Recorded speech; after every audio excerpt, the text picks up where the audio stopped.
Hi, this is VA, Virginia Shank, vocal artist in Atlanta, Georgia. And this is Vocal Journeys. This is an artist interview series that I am premiering during the COVID pandemic. I'm checking in with some of my favorite musicians and artists to see how they're spending their time, how they're using their voice, and just to see what they might be creating at this time also. Today, I'm so thrilled to have with me from Boston, Massachusetts, Christiane Karam. Christiane is just a marvel. I adore her voice.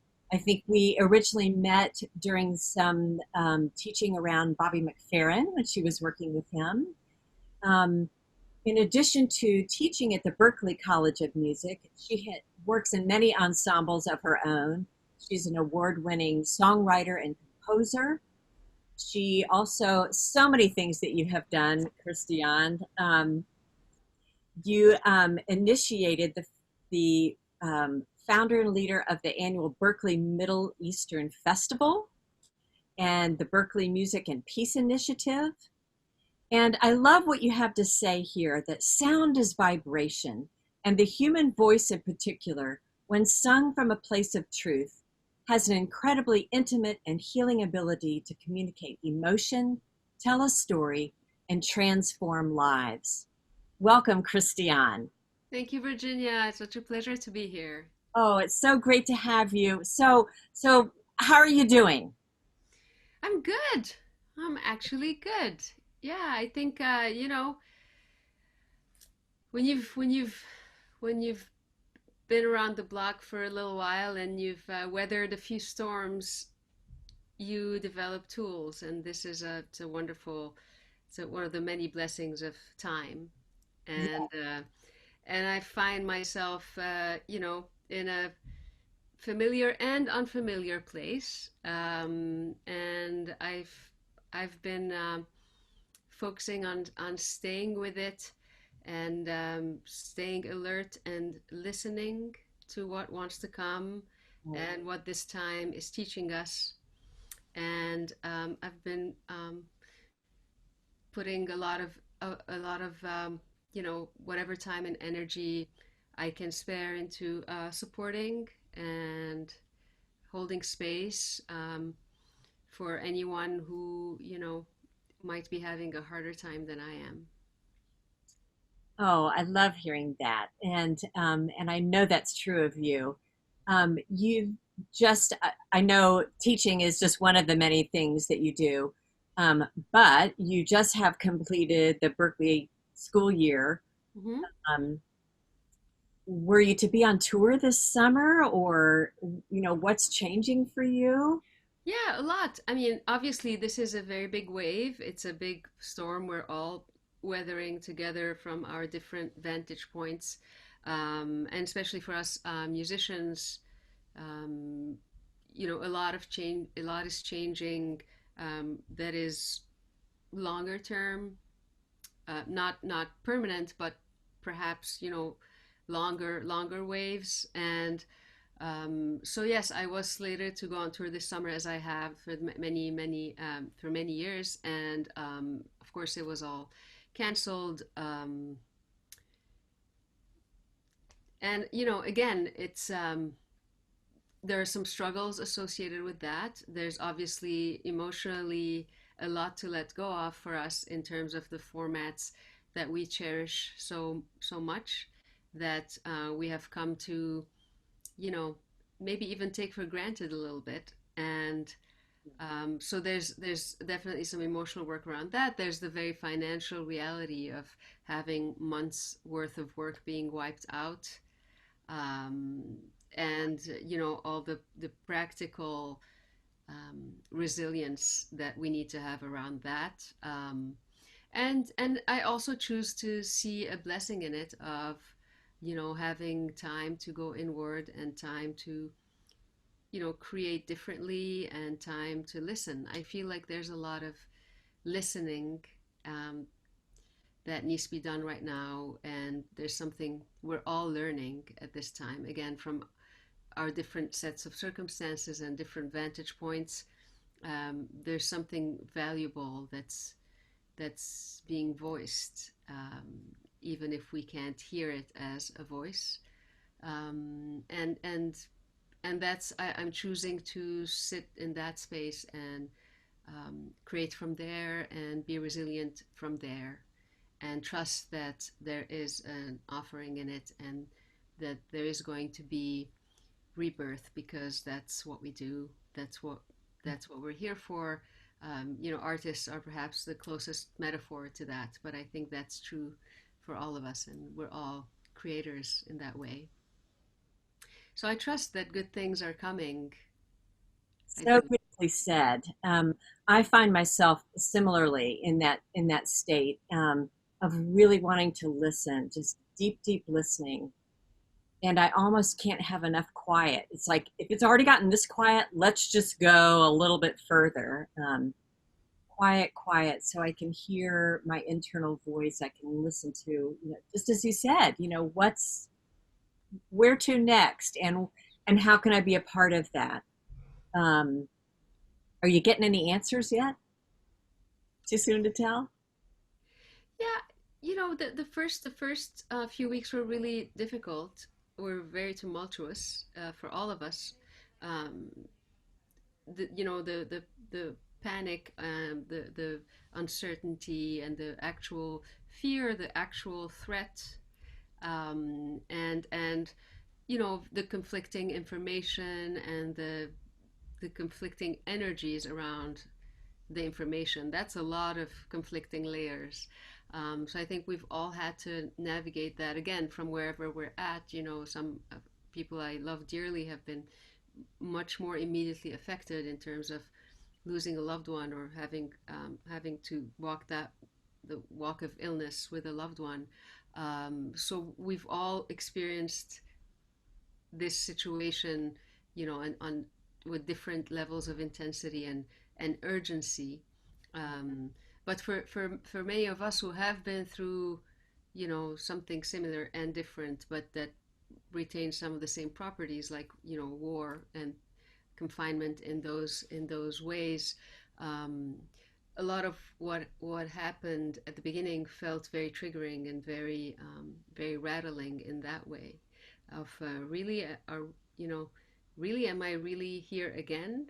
Um, and and it took a little while to see the voice emerge from that space, and a sense of agency, which is absolutely priceless in a time like that. And I think what trauma does for a lot of people, is it, by definition, it's kind of the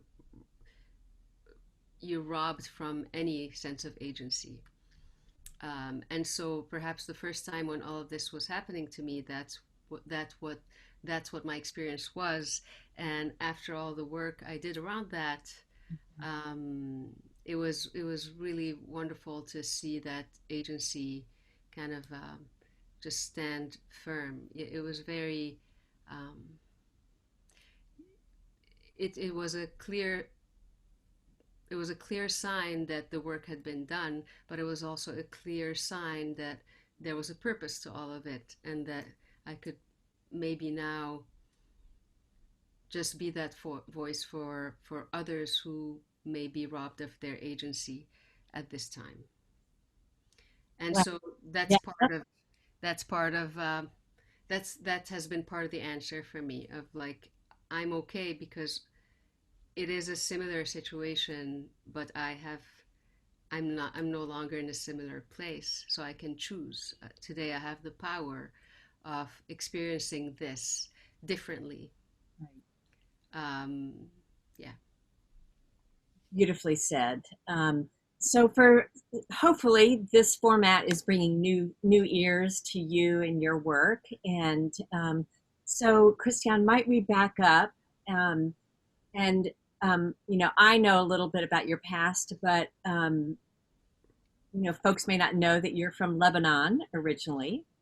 Um, and can you tell us about your background and your vocal journey growing up that has brought you to where you are? Sure, sure. Um, the, Briefly, I grew up in Beirut, Lebanon, during the Civil War, and it's very challenging 15 years, right? So it wasn't a couple of years. It was very defining, um, for lack of a better word, in terms of, everything, the perception and the nervous system and just conditioning.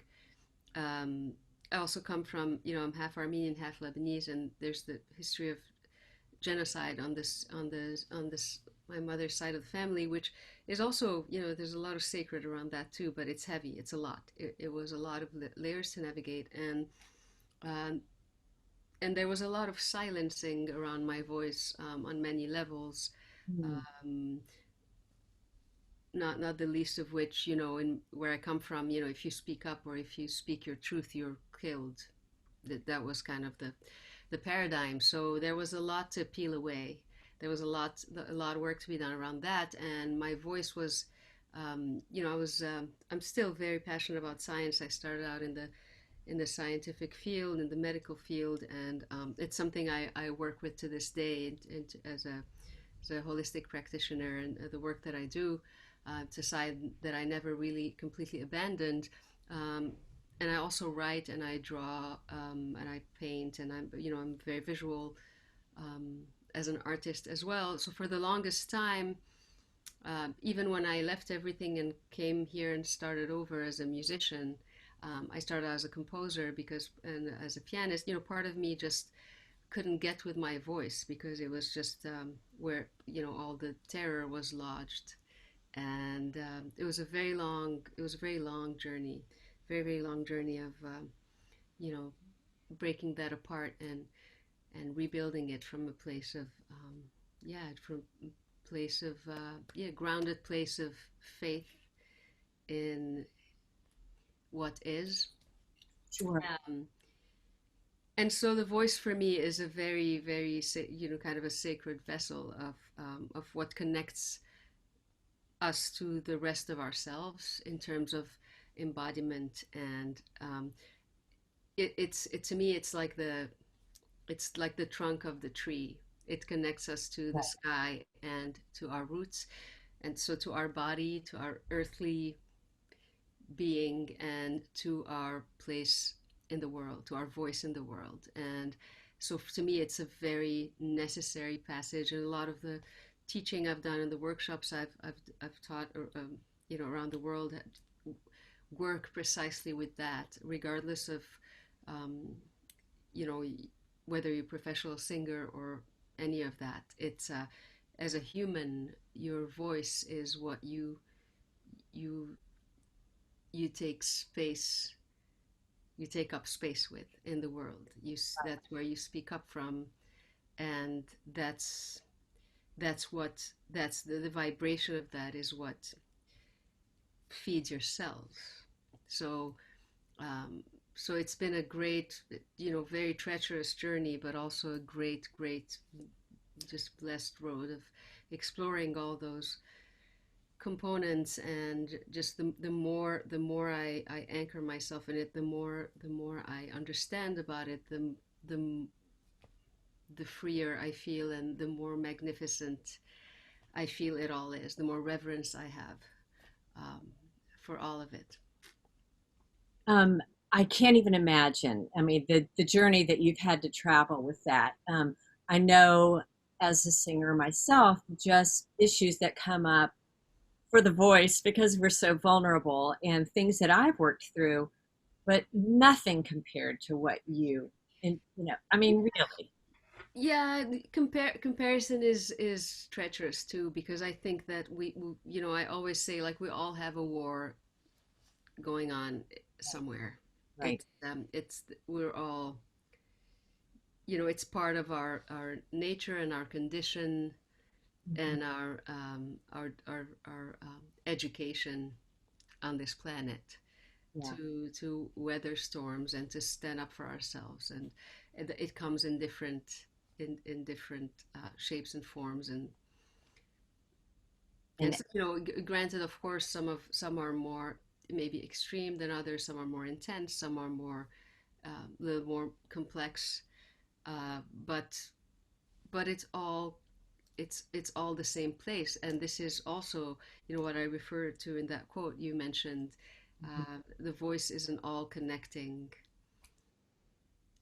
As vocalists, whether, from my experience, whether we're singing with instrumentalists or a cappella or with other voices, each brings its own variety, and yet it's voicing myself. And even when I call this vocal journeys, or I talk about the greater metaphor of voicing, it's what you bring to the table. It's sometimes you can like hear a voice just when someone walks in the room. You've got the vibration going already. You can feel it. What they bring. Mm-hmm. You were you're kind of speaking to that as well, and I wondered if you maybe might talk about the difference for you working with ensembles or solo or band, or how does that vary for you? You know,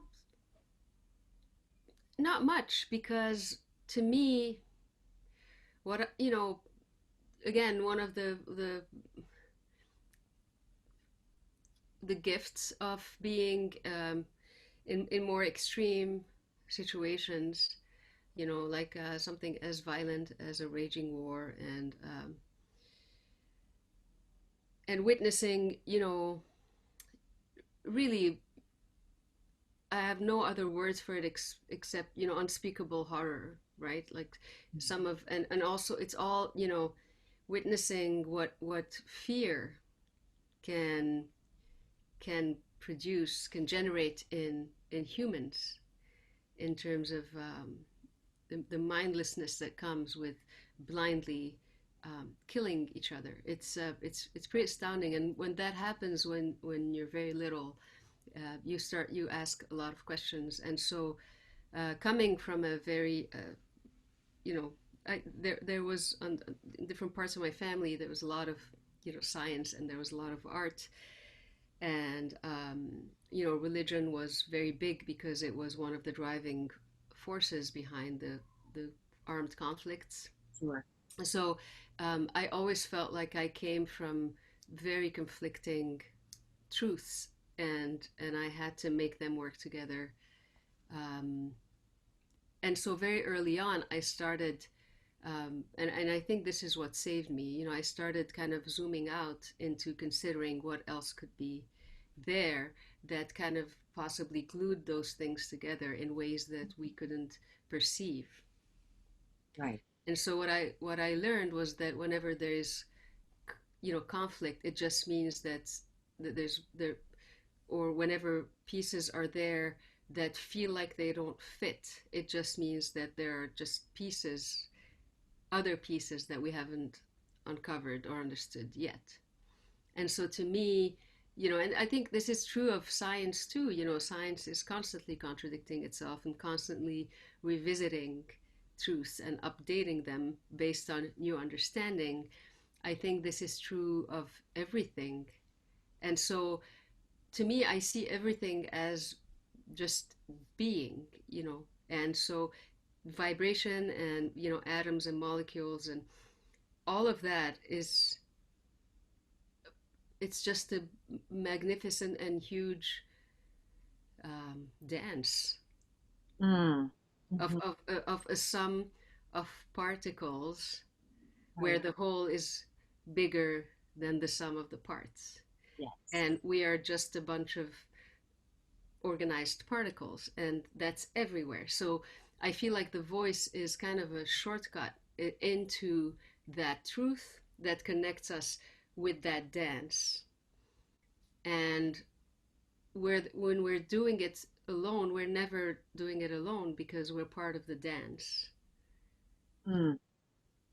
And then when we're doing it with people who are with us, more in a 3D way, in the same space, it's another it's another denser, more immediate form of the same dance. But this is also why, when there's something unclear, there's something foggy or unresolved in terms of the energetic presence, or the intent of any of the participants in that dance, there is discord. And we see that when a bunch of musicians are playing together, Yes. we feel that right away. When a bunch of us are singing together, we feel that right away. And to me, the world is just that, to a million or billion or. And so to me, what brings about these global storms and wars and, you know these bigger crises are just the very, you know scientifically provable outcome of different forces converging and diverging in ways that create that outcome. And we are all participants in those vectors. In the dance. We're all participants in the dance of life, and sort of like chaos theory, a little bit of chaos and then coming into a new rhythm. Yeah, I think there are so many different interpretations, Sure. and they all have a lot of wisdom and a lot of beauty to it, and a lot of limitations, right? They're all one way of seeing. And so my life, my experience has shown me this side of it, or this perception that makes sense to me, that makes me want to get up in the morning and be part of it. But I also understand that there might be pieces that I don't see, and that there might be, there it's big, and I can only come from my lived experience of it, and how I choose then to put the pieces together in ways that feel good to me, and that align with what I feel my purpose is, Oh, right? And I think as artists, that's what we do too. We paint, we write, we sing. We're storytellers, yes. and we bring beauty to everything. We bring beauty to even to the harshest experiences. Absolutely. And interpreting, expressing, sharing, telling new stories. Um, gosh, Christiana, I could talk forever, but we're going to run out of time. I'm Sure. just getting started. Um, but in the sidebar with this presentation, we'll present some of your work, one of which I know is, I'd love for you to speak about both of them. Like, the first thing that makes me think of is the Immigrant Song. Yeah, so that one was it's interesting. Um, it's a song, it's a folk song that some people say is from Azerbaijan, some people say it's Armenian, some people say it's a Persian song, and it's very typical in that part of the world that's so conflict ridden, for songs, for it to be, discord around where a song originally started from. It's a folk song. But I know, it's a melody that just moves me very deeply. And at that time, um, a student of mine, dear student of mine, Parham Hagigi, we were working on a project, and he came up with this incredible harmony for it, for us to make it more, in a Western friendly arrangement of it. And so I was very, very inspired by that. And I took it one step further, and I wrote Arabic lyrics to it. Um, Oh, and it kind of connected everything, all sides of my story. And then this is a version we recorded a couple of years ago with Javier Limon, another dear friend of mine, and a beautiful Turkish balaban player, yeah. and uh, Alp Akmaz. And so I feel like that song,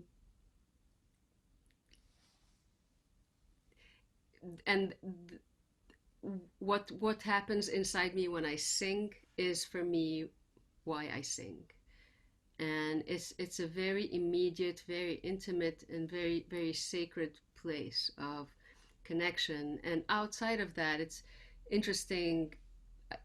I don't sing all the time, and I don't feel the need to sing all the time. And to me, the voice is that backbone, but we all have different ways we interface Right. with the world. And when this it's interesting because when this pandemic started, I didn't sing for almost a month and a half, and I went quiet, Mhm. and I was writing and painting because that's in my grieving, that's what I needed. And I think that's something important for us to honor too in the midst of what we're experiencing, because some of us are gonna, one way of resisting what's happening is to push against it and to want to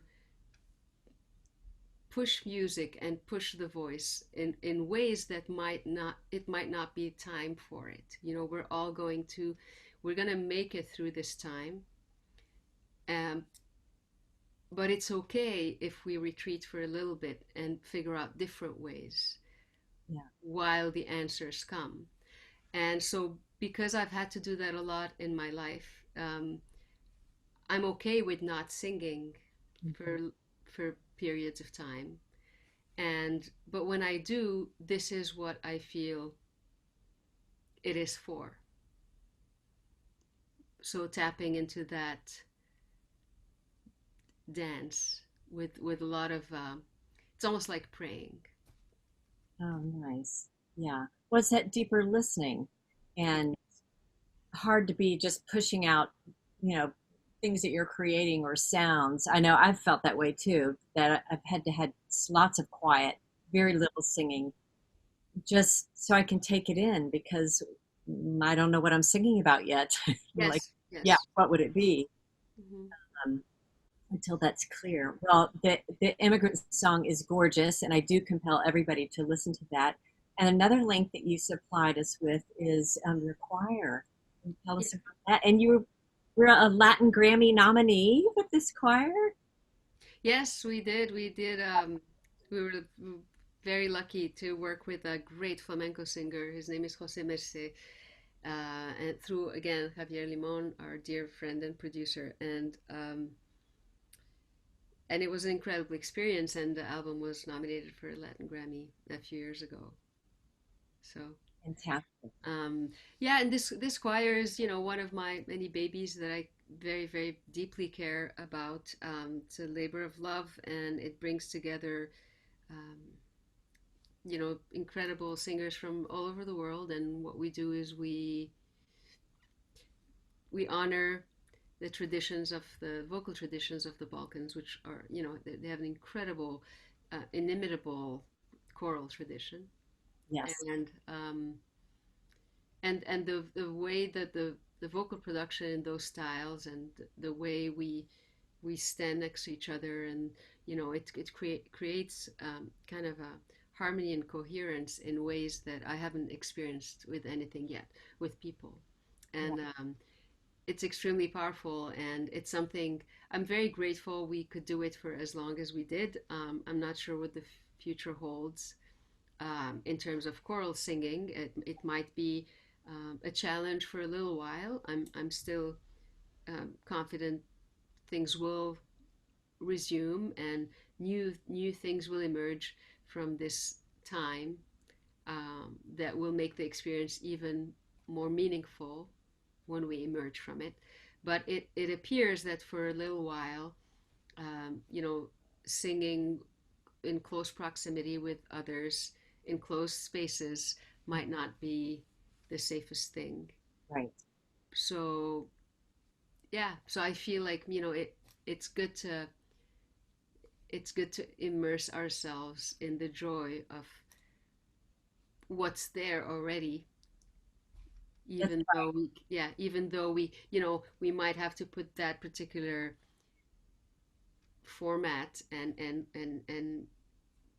artistic and energetic exchange on hold for a little while, and there is sadness that goes with that, but new things are we're capable of creating new ways and new things, and there will be a different time. There Well, will. it's sort of like the quiet and the listening you were talking about for yourself individually, that now the collective is going to have a longer kind of Yeah. pause, if you will, before we can reemerge. And I think that it's an incredible, I see an incredible gift in that, because maybe for the first time in history as we know it, um, there is not one person on the planet now who cannot relate to what you're going through. That is true. And Yeah. a lot of what's going on now, there are different versions of it that have been going on in different parts of the world. And when we have an experience of trauma, or when we go through something very difficult, whether it be illness or war or conflict or anything that involves, either one person, an individual, or a small group of people, or one region of the world, the momentum is still that for the most part the world, is going to keep going, because it's not engaging enough to to have them come to a halt. And for the first time, we've all had to stop and reconsider. And as difficult and tragic and devastating as it is, and I'm by no means dismissing any of that, the opportunity, I feel, is immense in terms of, the compassion Absolutely. and the connection that is being generated as we speak. And we've seen all the different ways in which this has come together, in spite of incredible, physical distancing, right? Right. Yeah. So my wish for the world is that when we do come reconvened in ways that are closer to what we know, um, that we may have learned something from this. Beautiful. Christiane, thank you so much Thank for you, this. Virginia. Good to see you, Good to and see you. take very good care. And I hope to bump into you at some point in some line outside of the jazz standard, That's it. That's it. and hang out and see live music again very soon. I know, absolutely. But in the meantime, thank you for sharing all your thoughts and your voice with us in this way. Be safe, Thank you. stay well, and sing on when you can. Yes, ma'am. Same here. Take care, Virginia. See you soon.